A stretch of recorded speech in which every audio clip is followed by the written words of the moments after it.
welcome back to the another session of the lesson globalization and Indian economy। तो जैसे कि हमने previous chapter में किया था व्हाट इज ग्लोबलाइजेशन, ग्लोबलाइजेशन क्या है, ठीक है, और उनके बारे में किया था हमने, एमएनसीज के बारे में किया था और एमएनसीज की क्या क्या प्रॉफिट है, एमएनसीज कैसे अपने जो है सेंटर सेटअप करती है विद इन अलग अलग कंट्रीज में। चलो आज आगे हम करेंगे, हमारा नेक्स्ट टॉपिक है फॉरेन ट्रेड। फॉरेन ट्रेड का मतलब क्या होता है? विदेशी व्यापार, ठीक है। फॉरेन ट्रेड, देखो कोई भी ट्रेड है जब हम फॉरेन कंट्री के साथ करते हैं तो हम उसे क्या कहेंगे? फॉरेन ट्रेड कहेंगे। मतलब जितने भी कंट्रीज है अगर वो आपस में व्यापार कर रही है, इंपोर्ट एक्सपोर्ट कर रही है, तो उस प्रक्रिया को हम क्या कहेंगे? फॉरेन ट्रेड कहेंगे। What is foreign trade? Any transaction of product, मतलब इसमें किसका ट्रांजैक्शन हो रहा है, किसका लेन देन हो रहा है? प्रोडक्ट, सर्विसेज एंड कैपिटल का। कैपिटल का मतलब होता है पूंजी, इन्वेस्टमेंट, ठीक है। क्रॉसिंग बॉर्डर्स एंड नेशन, मतलब ये ट्रांजैक्शन कैसे हो रहा है? विद इन कंट्रीज हो रहा है। अलग अलग कंट्रीज जो है वो आपस में क्या करते हैं, आप उनके प्रोडक्ट है, गुड्स है, सर्विसेज है, इन सभी का क्या करते हैं? ट्रेड करते हैं।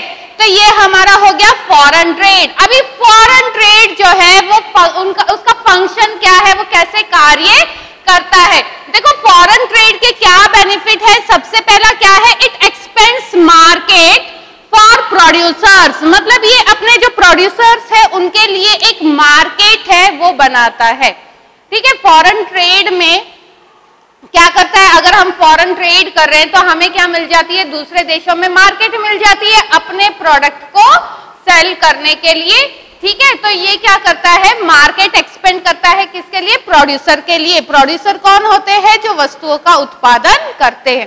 तो उनको एक नई मार्केट मिल जाती है अपने प्रोडक्ट को सेल करने के लिए और अपने आप को इम्प्रूव करने के लिए। नेक्स्ट जो है इसका फॉरेन ट्रेड का जो मेन चैनल है वो क्या है? फॉर कनेक्टिंग कंट्रीज, मतलब इसका जो मेन चैनल है वो क्या है कि ये अलग अलग देशों को एक साथ जोड़ता है, कनेक्ट करता है, ये इंटरनेशनल इंटीग्रेशन को बढ़ावा देता है, ठीक है। फिर इसके बाद इसका फंक्शन क्या है? कंज्यूमर चॉइस, मतलब हमारे जो कंज्यूमर्स है, ठीक है, जितने भी उपभोक्ता है उन्हें क्या मिल जाती है? चॉइस मिल जाती है। चॉइस का मतलब क्या है? देखो मार्केट में कोई भी प्रोडक्ट है, अगर हम सोप से बात करें या रेफ्रिजरेटर की बात करो तो आपने देखा होगा अलग अलग कंपनीज के हैं, ठीक है। अभी हमारे पास क्या है? चॉइस है कि हम उसमें से कोई भी अपना खरीद सकते हैं जो हमें बेटर लग रहा है। अगर एक ही कंपनी की चीज होती तो हमारे पास किसी भी तरह की चॉइस नहीं होती। अभी वहां पे हमारे पास क्या है? चुनने का अधिकार है, हमारी मर्जी है कि हम कोई भी कंपनी का प्रोडक्ट बाई कर सकते हैं। तो कंज्यूमर के पास क्या है? चॉइस है, ठीक है। इम्पैक्ट ऑन प्राइजेस, मतलब जो कीमत है उसके ऊपर भी इम्पैक्ट डालता है। मतलब मार्केट में जो भी वस्तुएं आ रही है, लॉन्च हो रही है, तो वो कई बार अगर वो इक्वल है, अलग अलग कंपनी की चीजें हैं, जैसे रेफ्रिजरेटर लगा लो, कोई एलजी का है, सैमसंग का है, ठीक है, अगर वो 3 स्टार है या 2 जो भी है, तो उससे ये जो है उनकी रेट क्या होती है? एक फ्लेक्सिबल, मतलब रेट से ही हो जाती है, इम्पैक्ट पड़ता है रेट का। ये देखती है कंपनी कि कहीं हमारा रेट ज्यादा ना हो। देखो सेम क्वालिटी है तो मतलब उनकी रेट जो होती है वो लगभग इक्वल से ही होते हैं। इसी तरह से आप सोप वगैरह देख लो या और भी मार्केट में जितने भी प्रोडक्ट है वो देख लो, तो ये क्या करता है? इम्पैक्ट डालता है प्राइस के ऊपर। अभी देखो हम खिलौने की बात करते हैं, आपके एनसीईआरटी में भी दे रखा होगा कि जो इंडिया है, ठीक है ना, इंडिया जो है वो बहुत बड़ी मार्केट है किसके लिए? चाइना के लिए। चाइना के लिए वो सबसे बड़ी मार्केट कैसे है? बिकॉज एक तो हमारे यहाँ की पॉपुलेशन बहुत ज्यादा है। अभी चाइना में जो बनने वाले खिलौने हैं और एक इंडिया में बनने वाले खिलौने हैं, उनके प्राइसेस में बहुत ज्यादा डिफरेंस है, ठीक है। चाइना से जो खिलौने बन के आते हैं वो बहुत सस्ते होते हैं, बजाय कि इंडिया वाले बहुत थोड़े से महंगे होते हैं। तो ये क्या करता है? जो इम्पैक्ट पड़ता है ना प्राइस के ऊपर, तो वो भी कंज्यूमर को क्या करती है? कंज्यूमर चॉइस देती है। तो इस तरह से अभी आपने देखा होगा कि बहुत सारी चीजें जो है चाइना के बहुत सारे एप्स इंडिया में बंद कर दिए गए हैं। तो देखो उनको कितना लॉस हो रहा है, बिकॉज चाइना के लिए India was the first market, सबसे बड़ी मार्केट थी इंडिया उसके लिए। अभी नेक्स्ट जो है फॉरेन ट्रेड क्या बढ़ाता है, कंपटीशन को बढ़ावा देता है। कंपटीशन का मतलब क्या है, जितनी भी कंपनीज है वो आपस में क्या करेंगी, कंपटीशन करेंगे। अगर उन्हें कंपटीशन करना है तो ऑब्वियसली उन्हें अपने आप को क्या करना है, सुधारना है, अपनी क्वालिटी इंप्रूवमेंट करनी पड़ेगी। तो ये थे function of foreign trade. Next हम करेंगे कि factors that have enabled globalisation, मतलब ऐसे कौन कौन से कारण हैं जिसके कारण ग्लोबलाइजेशन को बढ़ावा मिला है। एनेबल्ड का मतलब क्या है, बढ़ाना, विस्तृत स्तर पर एक्सपेंड करना। ठीक है, तो कौन कौन से कारक है जिसने ग्लोबलाइजेशन को बहुत बढ़ावा दिया है। सबसे पहला कारण है रैपिड इंप्रूवमेंट इन टेक्नोलॉजी, मतलब हमारी जो टेक्नोलॉजी है उसमें बहुत ही तीव्र गति से इतना इंप्रूवमेंट हुआ है जिसके कारण ग्लोबलाइजेशन बहुत ज्यादा बढ़ गया है, बहुत ज्यादा एक्सपेंड हो गया है। मतलब पूरा हमारा ग्लोबल वर्ल्ड है वो एक विलेज की तरह कनेक्ट हो गया है, गांव बन गया है, ग्लोबल विलेज बन गया है। ठीक है, तो जो हमारी टेक्नोलॉजी है उसमें इंप्रूवमेंट के कारण इंप्रूवमेंट इन ट्रांसपोर्टेशन, हमारा जो ट्रांसपोर्टेशन है वो भी बहुत ज्यादा इंप्रूव हो गया है। जैसे कि आपने पढ़ा भी होगा एंशियंट टाइम में जो है लोग मतलब ऑन फुट ट्रेवल करते थे, फिर धीरे धीरे बुलक कार्ट्स वगैरह आ गई। ठीक है, धीरे धीरे जो है बाइक, कार वगैरह, फिर हमारे वाटरवेज में इंप्रूवमेंट हुआ है, हमारा जो है एयरवे सिस्टम इंप्रूवमेंट हुआ, मतलब हमारा ट्रांसपोर्टेशन इतना वास्ट हो गया है, इतना इंप्रूव हो गया है, जिसने किसको बढ़ावा दिया है, ग्लोबलाइजेशन को बढ़ावा दिया है, ग्लोबलाइजेशन को फ्लरिश किया है। नेक्स्ट हमारा आता है information and communication technology.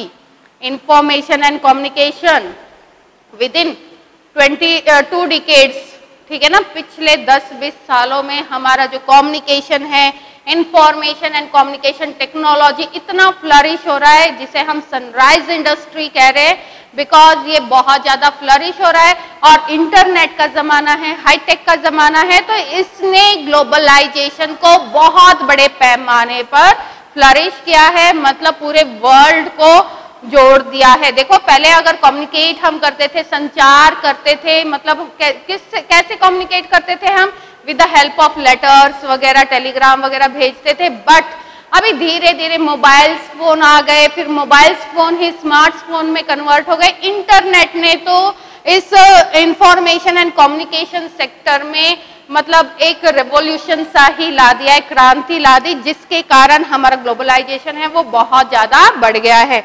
Next हमारा इसमें आता है लिबरलाइजेशन। लिबरलाइजेशन मतलब ये गवर्नमेंट की एक पॉलिसी होती है जिसे हम कहते हैं उदारीकरण। ठीक है, लिबरल करना मतलब जब गवर्नमेंट, लिबरलाइजेशन के बारे में हम आगे पढ़ेंगे। ठीक है, हमारी जो लिबरलाइजेशन पॉलिसी है उसने भी ग्लोबलाइजेशन को बढ़ावा दिया है, जिसके कारण एमएनसीज वगैरह है, एमएनसीज जो है वो अदर कंट्रीज में अपने फैक्ट्रीज वगैरह सेटअप करने लग गई है। नेक्स्ट हमारा आता है मल्टीलैटरल ट्रेड रिलेशन, मतलब हमारा जो ट्रेड रिलेशन है दूसरे देशों के साथ वो क्या हो गया है, मल्टीलैटरल हो गया है। तो ये सारे क्या थे, फैक्टर्स थे जिसने ग्लोबलाइजेशन को बहुत ज्यादा बढ़ावा दिया है। नेक्स्ट हम करेंगे लिबरलाइजेशन, जैसे कि हमने किया था ना, liberalisation of foreign trade and foreign investment. ये क्या है, फॉरेन इन्वेस्टमेंट। ठीक है, फॉरेन इन्वेस्टमेंट। अभी जो लिबरलाइजेशन हमारी पॉलिसी है गवर्नमेंट की या उदारीकरण की जो नीति है, तो उसने ग्लोबलाइजेशन के ऊपर कैसे इम्पैक्ट डाला है, कैसे मतलब क्या कारण हुआ है जिसके कारण फॉरेन ट्रेड और फॉरेन इन्वेस्टमेंट बहुत ज्यादा बढ़ गया है। देखो लिबरलाइजेशन का मतलब है means to free the trade from direct और physical controls imposed by government. Liberalisation का मतलब है कि ये एक ऐसी नीति है जिसके तहत जो टैक्स बैरियर्स है, मतलब पूरी पॉलिसी है, जितना भी जो टैक्स लगता है वो क्या कर दिया है, फ्री कर दिया है, मतलब टैक्स बैरियर हटा दिए गए हैं। गवर्नमेंट क्या करती है, अगर कोई कंपनी हमारे यहाँ पे आके सेटअप हो रही है तो उसके ऊपर क्या लगाती है, टैक्स लगाती है। ठीक है, various type of taxes impose करती है, तो उसको गवर्नमेंट ने क्या कर दिया, बहुत ज्यादा हद तक कम कर दिया है, लिबरल कर दिया है, ताकि बाहर से आने वाली कंपनी हमारे कंट्री में क्या करे, इन्वेस्टमेंट करे। ठीक है ना, फॉरेन डायरेक्ट इन्वेस्टमेंट के बारे में आपने पढ़ा होगा, FDI। ठीक है, तो ये क्या है, फॉर एग्जाम्पल यहाँ पे दे दिया है कि टैक्स बैरियर वगैरह हटा देती है, तो वो क्या करती है, वो कंपनी, फॉरेन कंपनीज है वो डायरेक्ट फ्री ट्रेड करती है। ठीक है, चाहे हमारे यहाँ के जो प्रोड्यूसर्स है तो उनके या हमारे बिजनेसमैन है उनको भी छूट मिल गई है कि वो अपनी मन मर्जी से क्या कर सकते हैं, ट्रेड कर सकते हैं। इसका क्या benefit, barriers were removed in 1991, मतलब ये जो टैक्स बैरियर्स थे या किसी भी तरह का बैरियर था, ये कब रिमूव कर दिया गया था, 1991 में रिमूव कर दिया गया था। इससे पहले मतलब हमारे यहाँ पे बहुत सारे ऐसे बैरियर्स लगे हुए थे जो हमारी कस्टम ड्यूटीज वगैरह ट्रेड के ऊपर लगी हुई थी, जिसके कारण क्या होता था कि हमारा जो इंपोर्ट है वो कम होता था और एक्सपोर्ट, हम सोचते थे कि एक्सपोर्ट ज्यादा हो, इंपोर्ट कम हो। मतलब हम चाहते थे हमारी खुद की कंट्री का डेवलपमेंट चाहते थे, क्योंकि आपने देखा था 1947 के बाद इंडिया का जो ढांचा था, इकोनॉमी थी, वो बहुत ही ज्यादा पुअर थी, तो उसके डेवलपमेंट के लिए इस टाइप की पॉलिसीज गवर्नमेंट ने अपना रखी थी, बट 1991 के बाद उसे लीनियंट कर दी, मतलब उदारीकरण की नीति इसने अपना ली, और वो उसे हम कहते हैं LPG पॉलिसी। LPG पॉलिसी थी ये हमारी। L का मतलब है लिबरलाइजेशन, P का मतलब है प्राइवेटाइजेशन और G का मतलब है ग्लोबलाइजेशन। तो ये हमारी LPG जो पॉलिसी है ये कब आई थी, 1991 में। लिबरलाइजेशन उदारीकरण, P फॉर प्राइवेटाइजेशन, मतलब बहुत सारे सेक्टर्स जो थे उनको क्या किया गया, प्राइवेटाइजेशन किया गया, उनमें इंप्रूवमेंट लाने के लिए, और ग्लोबलाइजेशन को बढ़ावा दिया गया।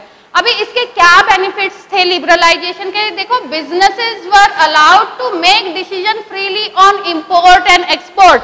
पहले तो गवर्नमेंट बैरियर लगे हुए थे, अभी बिजनेसमैन को छूट मिल गई कि वो उनको क्या इंपोर्ट करना है, क्या एक्सपोर्ट करना है, वो क्या हो गए, फ्री हो गए, उनकी ये टेंशन दूर हो गई है। नेक्स्ट जो था, goods can be imported and exported easily, और जिसके कारण जो आयात निर्यात की जो प्रक्रिया है, एक्सपोर्ट और जो इंपोर्ट जो प्रोसेस है वो बहुत ज्यादा इजी हो गया। अभी नेक्स्ट और बेनिफिट क्या था, third, foreign companies could set up easily, मतलब जो फॉरेन कंट्रीज है वो अपनी फैक्ट्रीज जो है अदर कंट्रीज में आसानी से सेटअप करने लगी। अभी ये तो हो गया हमारा लिबरलाइजेशन और उसके बेनिफिट्स। फिर नेक्स्ट हमारा आता है वर्ल्ड ट्रेड ऑर्गेनाइजेशन, WTO, मतलब ये हमारी एक इंटरनेशनल ट्रेड ऑर्गेनाइजेशन है जो पूरे वर्ल्ड के ट्रेड को कंट्रोल करती है। जैसे UNO का सुना होगा ना, यूनाइटेड नेशन ऑर्गेनाइजेशन, तो ये उसी का ही है, वर्ल्ड ट्रेड ऑर्गेनाइजेशन है। ठीक है, वर्ल्ड बैंक वगैरह है, तो ये सारे क्या है, ये इंटरनेशनल ऑर्गेनाइजेशन है जो इंटरनेशनल लेवल पर काम करती है। तो WTO पूरे वर्ल्ड का ट्रेड जो है उसको क्या करती है, कंट्रोल करती है, उसे मॉनिटर करती है। अभी WTO की स्थापना कब हुई थी, 1 जनवरी 1995 में इसकी स्थापना की गई थी। अभी WTO का क्या मोटिव था, all barriers to foreign trade and investment is harmful. WTO क्या मानती थी कि जितना भी हम बैरियर लगा रहे, ठीक है ना, जितनी भी हम रोक लगा रहे, बैरियर लगा रहे, जो भी पॉलिसीज बना रहे, तो वो किसके लिए हार्मफुल है, ट्रेड और इन्वेस्टमेंट के लिए, फॉरेन ट्रेड और फॉरेन इन्वेस्टमेंट के लिए बहुत ज्यादा खतरनाक है। क्योंकि अगर ऐसा हम करते हैं तो फॉरेन कंपनीज हमारे कंट्री में ना तो इन्वेस्ट कर पाएगी और हम फॉरेन ट्रेड भी अच्छे से नहीं कर पाएंगे, और हम मतलब अपने आप को अगर हम ग्लोबलाइज्ड नहीं करेंगे तो हमारा इंप्रूवमेंट अच्छे से नहीं होगा। तो ये इनका मानना था। अभी इन्होंने क्या कहा, WTO ने क्या कहा है कि trade should be free. Trade कैसा होना चाहिए, फ्री होना चाहिए, मतलब उसके ऊपर जो बैरियर्स है वो बहुत ज्यादा कम होने चाहिए, न के बराबर होने चाहिए। World should liberalise their policy, मतलब वर्ल्ड में जितनी भी कंट्रीज है सभी कंट्रीज को अपनी जो ट्रेड पॉलिसी है उसे क्या करना है, लिबरलाइज करना है, उदारीकरण उसका करना है, मतलब बहुत कम से कम क्या लगाए, बैरियर लगाए। अभी इसके WTO का जो ऑब्जेक्टिव था वो क्या था, मेन ऑब्जेक्टिव क्या था? टू लिबरलाइज इंटरनेशनल ट्रेड, मतलब इंटरनेशनल जो ट्रेड है, अंतरराष्ट्रीय जो व्यापार है उसको लिबरलाइज करना, उदारीकरण उसका करना, ताकि पूरा वर्ल्ड जो है आपस में मतलब क्या हो, इंटीग्रेशन उसका बढ़े, ग्लोबलाइजेशन को बढ़ावा दिया जाए और वर्ल्ड जो है आपस में मिलकर अपना डेवलपमेंट करे। अभी अगर हम बात करते तो WTO के कितने मेंबर्स हैं? अकॉर्डिंग टू 2040 160 इसके मेंबर कंट्रीज है। ये तो हो गया हमारा वर्ल्ड ट्रेड ऑर्गेनाइजेशन की ये पॉलिसीज है। बट रियल में अगर हम देखते हैं, बट अगर हम प्रैक्टिस की बात करते हैं, रियलिटी की बात करते हैं, तो क्या आता है कि developed country have unfairly retain trade barriers, मतलब जितने भी डेवलप्ड कंट्रीज है ना, उन्होंने अपने ट्रेड बैरियर्स को बढ़ा दिया है। ठीक है, मतलब आपने देखा होगा कि जो UNO है उसके भी 5 परमानेंट मेंबर्स है, वो रिच कंट्रीज है, डेवलप्ड कंट्रीज है। ठीक है, तो वो डेवलप्ड कंट्रीज का इनमें शेयर ज्यादा होता है, योगदान ज्यादा होता है, इसीलिए वो अपनी जो पॉलिसीज है उनको क्या करती है? रिटेन कर देती है। तो जैसे कि एग्जाम्पल है agricultural rules in India and USA। आपने देखा होगा कि इंडिया में बहुत बड़े पैमाने पर एग्रीकल्चर किया जाता है, बट USA में ओनली 1% एग्रीकल्चर किया जाता है। फिर भी मतलब एग्रीकल्चर रूल जो है वो इंडिया पे अलग है और USA के बहुत ही ज्यादा लीनियंट है। तो ये था हमारा वर्ल्ड ट्रेड ऑर्गेनाइजेशन। अभी हमारा जो नेक्स्ट टॉपिक होगा वो होगा इम्पैक्ट ऑफ ग्लोबलाइजेशन, मतलब ग्लोबलाइजेशन का क्या इम्पैक्ट पड़ा है पूरे वर्ल्ड पे या हमारी कंट्री पे। क्योंकि हम इंडियन इकोनॉमी की बात कर रहे हैं ना, तो हमारा यही आएगा कि जो ग्लोबलाइजेशन है उसका और इंडियन इकोनॉमी में क्या योगदान है।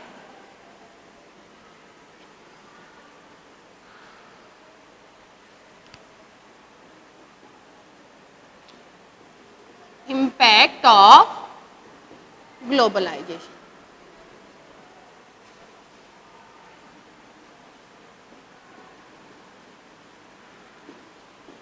ठीक है। ग्लोबलाइजेशन के क्या क्या इम्पैक्ट है? इम्पैक्ट में हम इसके मेरिट्स और डीमेरिट्स दोनों ही करेंगे। मतलब मेरिट्स में हमारा आ जाएगा बेनिफिट और डीमेरिट्स में मतलब हमारे कंट्री को क्या क्या नुकसान है। तो सबसे पहले हम इसके मेरिट्स करेंगे, ठीक है ना।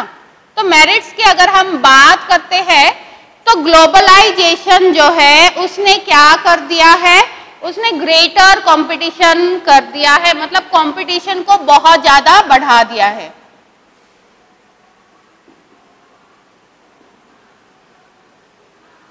कंपटीशन किसके बीच में हो रहा है? हमारी कंट्री के जो ट्रेडर्स है, प्रोड्यूसर है, फॉरेन जो ट्रेडर्स है या प्रोड्यूसर्स है, तो आपस में इनका कंपटीशन बहुत ज्यादा बढ़ गया है। अभी कंपटीशन बढ़ने के कारण जो क्या है, कंपटीशन बढ़ेगा, ठीक है ना, तो कंपनीज क्या करेंगी? अपने आप को सुधारने की कोशिश करेंगी। तो क्या हुआ? सेकंड इसका क्या है कि जो टॉप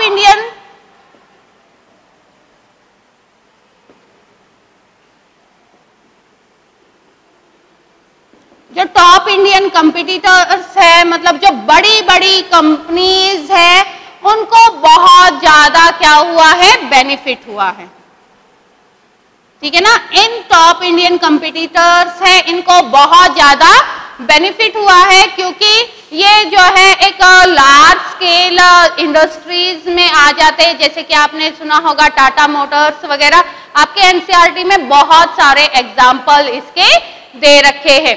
अभी इसका जो नेक्स्ट अगर हम बात करते हैं तो वो क्या आ जाएगा कि क्वालिटी प्रोडक्शन,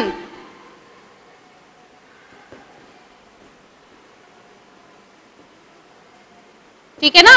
किसमें इंप्रूवमेंट हुआ है? क्वालिटी प्रोडक्शन में। मतलब इन कंपनीज ने, क्योंकि कंपटीशन बहुत ज्यादा बढ़ गया है, तो सभी अपने आप को स्टेबल करना चाहती है मार्केट में, तो इसीलिए इन कंपनीज ने अपना क्वालिटी प्रोडक्शन के ऊपर ध्यान देना स्टार्ट कर दिया है। मतलब अपने प्रोडक्शन अगर वो किसी वस्तु का कर रहे हैं तो उसकी क्वालिटी के ऊपर भी ध्यान दिया जा रहा है। नेक्स्ट अगर हम बात करते हैं इसके मेरिट की, तो ग्लोबलाइजेशन के कारण क्या हुआ है? इन्वेस्टमेंट हुआ है। क्या हुआ है? इन्वेस्टमेंट हुआ है। इन्वेस्टमेंट किसमें हुआ है? इन टेक्नोलॉजी। न्यू जो टेक्नोलॉजी है बाहर से वो इंडिया में आ रही है।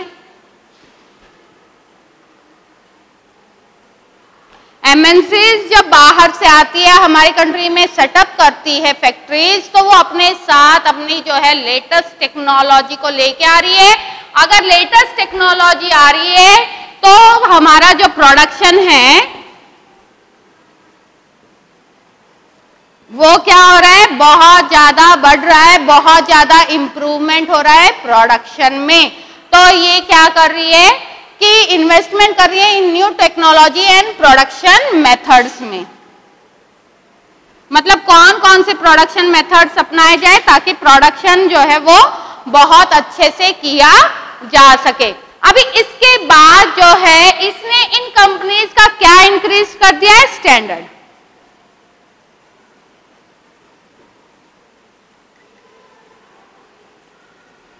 इंक्रीज्ड स्टैंडर्ड मतलब ऑटोमेटिकली स्टैंडर्ड बढ़ेगा। देखो कंपटीशन बढ़ रहा है, हम अपने आप को इंप्रूव कर रहे हैं, क्वालिटी प्रोडक्शन कर रहे हैं, तो इसका मतलब हमारी जो गुड्स एंड सर्विसेज है उसके जब वो मार्केट में जा रही है तो हमें ऑब्वियसली प्रॉफिट हो रहा है। अगर हमें प्रॉफिट हो रहा है तो हमारा जो स्टैंडर्ड है वो बहुत ज्यादा इंप्रूव हो रहा है। हम न्यू टेक्नोलॉजी और नए प्रोडक्शन मेथड्स का यूज करके अपने आप को क्या कर रहे हैं? ग्रूम कर रहे हैं, अपने आप को फ्लरिश कर रहे हैं।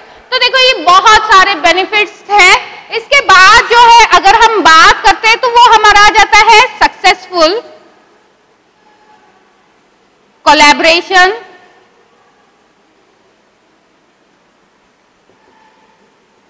ठीक है ना? Successful collaboration with foreign companies. जब हम फॉरेन कंपनीज जो है उसके साथ कोलैबोरेट करते हैं, गठबंधन करते हैं, तो उसका भी हमें बहुत ज्यादा फायदा होता है। देखो हमने किया था कि एमएनसीज क्या करती है, हमारी लोकल कंपनी के साथ पार्टनरशिप कर रही है, तो वो हमारे यहाँ पे क्या कर रही है? इन्वेस्टमेंट कर रही है। अगर हमारे यहाँ पे टेक्नोलॉजी की कमी है, मशीन्स वगैरह की कमी है, तो वो सारा इन्वेस्टमेंट कर रही है, वो अपनी नई टेक्नोलॉजी भी हमें प्रोवाइड कर रही है, न्यू मशीनरी भी प्रोवाइड कर रही है। इसका मतलब हमारा जो कोलैबोरेशन है वो क्या है? सक्सेसफुल है, जिससे प्रोडक्शन भी बहुत अच्छा हो रहा है और हमें क्या मिलती है? न्यू अपॉर्चुनिटीज मिलती है। ठीक है ना? ग्लोबलाइजेशन ने क्या क्रिएट किया है? New opportunities.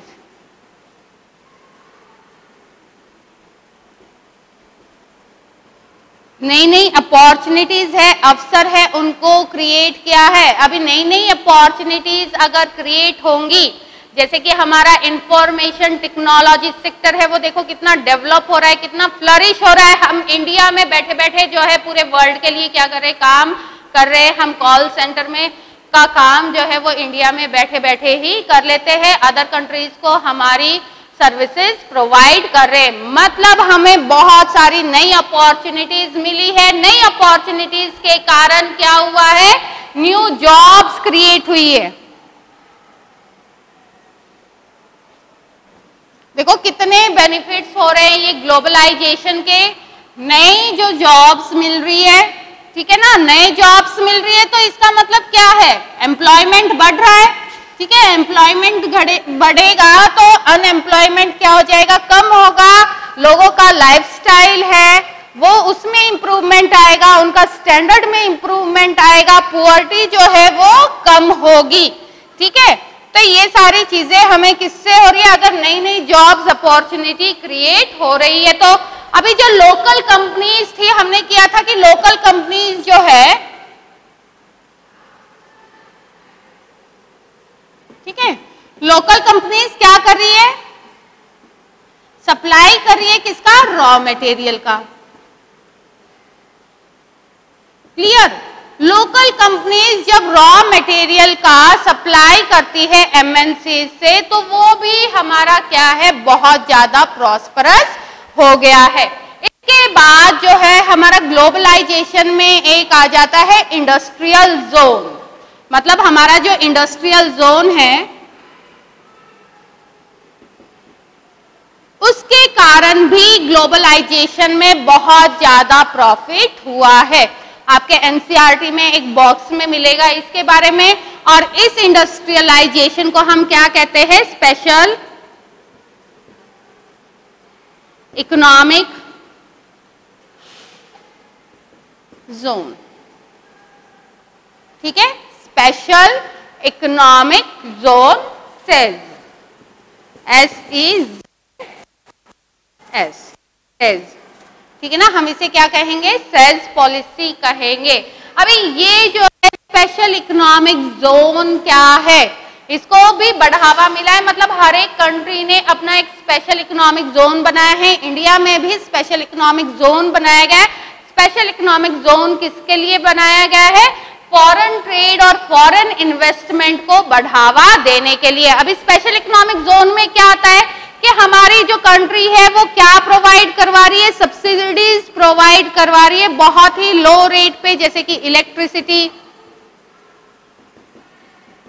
ठीक है ना, इलेक्ट्रिसिटी है, वाटर है, तो ये बहुत ही कम रेट पे प्रोवाइड करवा रही है। रोड,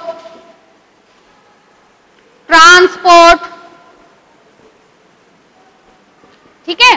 देखो कोई भी अगर कंपनी हमारे यहाँ पे सेटअप हो रही है तो उसे इलेक्ट्रिसिटी भी चाहिए, वाटर भी चाहिए, रोड है, ट्रांसपोर्ट है, ठीक है, स्टोरेज स्पेस है, रिक्रिएशनल एंड एजुकेशनल जो चीज है वो भी इन्हें चाहिए, ठीक है ना। और जो टैक्स है इसके साथ साथ सेज में क्या आ जाता है? जो टैक्स है उस पे भी बैरियर लगा दिया गया है। मतलब टैक्स जो है उसे क्या किया गया है?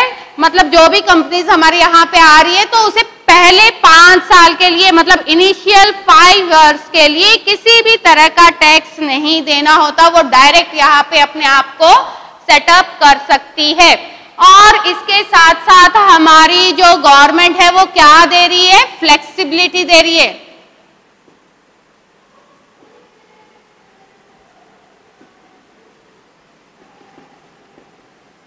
Flexibility in labour laws. मतलब हमारे जो लेबर लॉज है, मतलब जो लेबर राइट है उसको क्या कर दिया गया है? बहुत ही ज्यादा फ्लेक्सिबल कर दिया गया है, ठीक है, ताकि जो है फॉरेन इन्वेस्टमेंट अगर कोई कंपनी कर रही है, फॉरेन ट्रेड कर रही है, तो उनको वो क्या है, वो यहाँ पे अपना इन्वेस्टमेंट कर सके, पूंजी लगा सके और यहाँ पे अपना भी और हमारी कंट्री का भी एक साथ डेवलपमेंट कर सके, ठीक है। तो ये सब किसके लिए किया गया है? ये special economic zone foreign investment के लिए किया गया है, बनाया गया है। ये तो हो गए हमारे मेरिट्स किसमें? इम्पैक्ट ऑफ ग्लोबलाइजेशन में। नेक्स्ट हमारा इसमें आ जाता है डीमेरिट्स क्या क्या है। देखो डीमेरिट्स से हमें पता चल रहा है, अगर आपने ये मेरिट्स अच्छे से किए हैं तो डीमेरिट्स से पता चल रहा है कि लेबर लॉज है पहली बात। तो लेबर लॉज जो है वो लेबर का राइट है, बट क्या हो गया है? लेबर लॉज को भी फ्लेक्सिबल बनाने के कारण लो वेजेस की प्रॉब्लम क्रिएट हो रही है, ठीक है ना। लो वेजेस की प्रॉब्लम क्रिएट हो रही है, लॉन्ग वर्किंग आवर्स है, प्रॉब्लम क्रिएट हो रही है, ये सारे। फिर इसके साथ साथ देखो, मतलब अगर लो वेजेस दी जा रही है और जो है लॉन्ग वर्किंग आवर्स के कारण किसका एक्सप्लॉयटेशन हो रहा है? लेबर का एक्सप्लॉयटेशन हो रहा है। और इसके कारण मोस्टली जो वर्कर्स है वो किसमें है? अनऑर्गेनाइज्ड सेक्टर में काम करने लगे हैं। मतलब एम्प्लॉयमेंट किसमें ज्यादा हो गया है? अनऑर्गेनाइज्ड सेक्टर में ज्यादा हो गया है। और इसके कारण जो है, जो फ्री ग्लोबलाइजेशन हम जिसे कहते हैं, वो बहुत ही ज्यादा कम हो गया है, ठीक है। तो ये थे हमारे डीमेरिट्स किसके? ग्लोबलाइजेशन के। अभी हम करेंगे, देखो ये कितने डीमेरिट्स है और इस प्रॉब्लम्स को हमारी जो गवर्नमेंट है वो कैसे सॉल्व कर सकती है। मतलब फ्री ग्लोबलाइजेशन को कैसे बढ़ावा दिया जा सकता है। तो ये फ्री ग्लोबलाइजेशन वाला टॉपिक है, ये भी आपका बहुत इंपॉर्टेंट है।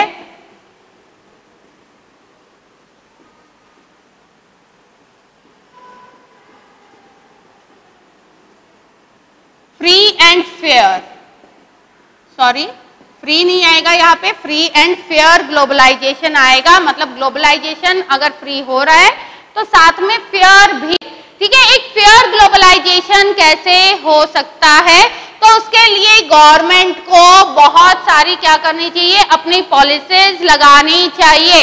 अभी देखो इस फेयर ग्लोबलाइजेशन को एडवांटेजियस बनाने के लिए क्या किया जाना चाहिए, हमारा जो एजुकेशन सिस्टम है उसको क्या किया जाना चाहिए, इम्प्रूव किया जाना चाहिए। हमारी जो स्किल है, वेल्थ है, ठीक है, इन सारी चीजों को इम्प्रूव किया जाना चाहिए। क्योंकि जो ग्लोबलाइजेशन है वो सबसे ज्यादा बेनिफिट किन लोगों के लिए होता है, जो वेल्दी होते हैं, बहुत पैसे वाले लोग होते हैं, या फिर जिनका एजुकेशन लेवल बहुत अच्छा है, जिनके पास बहुत अच्छी स्किल्स है, तो उनके लिए ये बहुत ही ज्यादा एडवांटेजियस होता है। बट दूसरे लोगों के लिए वो फेयर नहीं हो पाता, ठीक है। गवर्नमेंट जब अगर लेबर लॉ बना रही है तो वो